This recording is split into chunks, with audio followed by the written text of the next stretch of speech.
ডিম ভাজি ছাড়া বলে হয় না, আমার ছেলে ডিম ভাজি ছাড়া সে কিছুই খাইতে পারে না এখন। আসসালামু আলাইকুম রহমতুল্লাহ, কেমন আছেন? আলহামদুলিল্লাহ ভালো আছি। প্রতিদিনের মতন আজকেও ডেইলি ভ্লগে চলে আসলাম, আমি আপনাদের নিতু আপু। আমি সবসময় ঘুম থেকে উঠে আগে আমার পাখিগুলি খেয়াল করি, ওইগুলির খাবার দেই, আদার টাদার দেই, দিয়ে তারপরে অন্য কাজগুলি করি।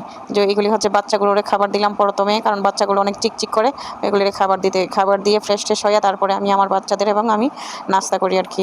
সো খাবারগুলি দিয়ে এখন চলে আসলাম রান্না করো, ডিম ভাজি করবো। ওর বাবা পরোটা পাঠাইছে আর ডিম ভাজি করে নিব। সো এখানে 2টা ডিম ভেঙে নিয়ে নিলাম। আর আপনারা কে কে বাহিরের নাস্তা খান সকালে একটু জানাইন তো, কারণ বাহিরের নাস্তা স্বাস্থ্যকর না, আর না খাওয়াটাই বেটার।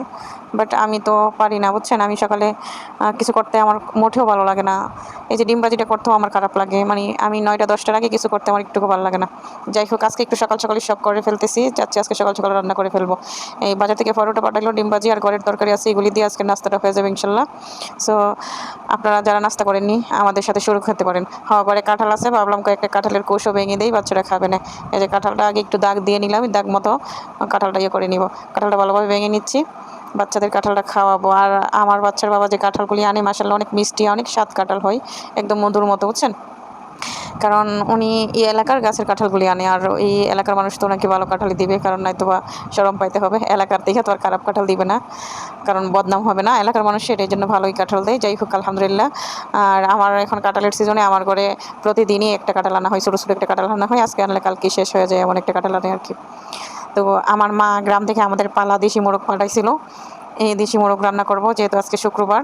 আচ্ছা, আজকে ভিডিওটা আপলোড করতেছি, কিন্তু ভিডিওটা করা শুক্রবারের, আমি লেটে আপলোড করতেছি আর কি, একটু ব্যস্ততার কারণে আপলোড করতে পারি নাই। আমাদের পালা দেশি মোরগ, তো ভাবলাম বাচ্চাদের দেশি মোরগটা ঝোল করে দিয়ে ওরা স্বাদ মতো খেতে পারবে। আর সব মিলে কথা হচ্ছে শুক্রবারে একটু ব্যস্ত থাকতে হয়, রান্নাবান্না ইত্যাদি অনেক কিছু নিয়ে, আপনারা তো জানেনই, যেহেতু শুক্রবারে আমাদের অনেক ভালো একটা সময়। সেই ক্ষেত্রে শুক্রবারে এটা সেটা রান্না করে দিতে হয়, বাচ্চাদেরও পড়াশোনা বন্ধ থাকে। সব মিলাইয়া আলহামদুলিল্লাহ ভালোই লাগে।